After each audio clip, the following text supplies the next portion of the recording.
More local governments are using propane to fuel their public transportation vehicles, and the townships of Lennox and Richmond have done just that.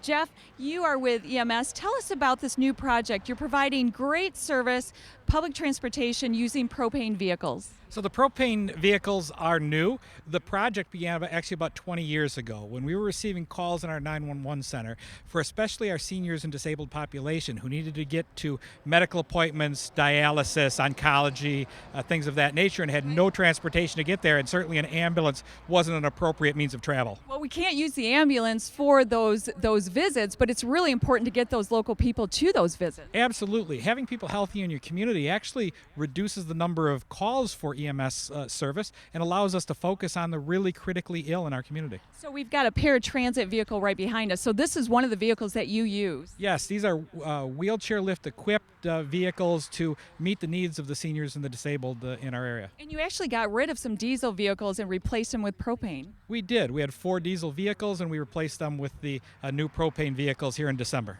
Now, what are the drivers saying about the propane vehicles? Well, they like them because they're quiet. They like them because they're able to hear their passengers in the back if the passenger does have some kind of emergency or otherwise becomes ill. And what they really like is they recognize that diesel fuel is actually a carcinogen, and so having to breathe it every day, even in our brand new facility, is not good for their health or their passengers. Well, you're actually providing safety to your residents, cleaner air for them, quieter, everybody can communicate, so that's fantastic. Well, thank you so much. And next we have Fred Barbrett, and Fred, you're with Smart. Thanks for being here. And you're instrumental in making sure that these vehicles are running on propane. How does that affect the overall budget and from an economic standpoint? Well, the first significant issue is the fact that diesel fuel is close to $3 a gallon. Propane is right now we're paying 89 cents a gallon for it. So it's a third the cost. So you're getting a heck of a deal there on fuel. What else?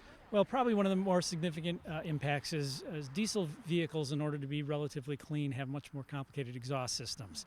And so this is a simpler system. We know we're saving costs in terms of repairs, less downtime, which means we can put more service out there on the road for our riders. So you're really saving a lot of money for taxpayers, but what about the environmental impact that you're having? Well, our mission is always mobility, but we always have an obligation to the environment.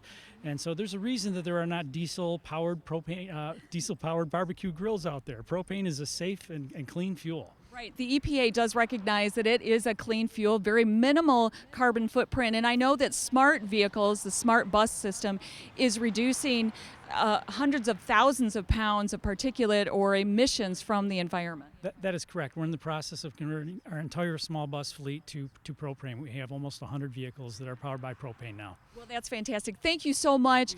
And the Michigan Propane Gas Association is also offering rebates. There's millions of dollars available, but through the association, you can get up to $4,000 either for a new vehicle or converting to a propane conversion. So that's all we have for now. I'm Kathy Schaefer with the Michigan Propane Gas Association, and be sure to go to miautogas.com.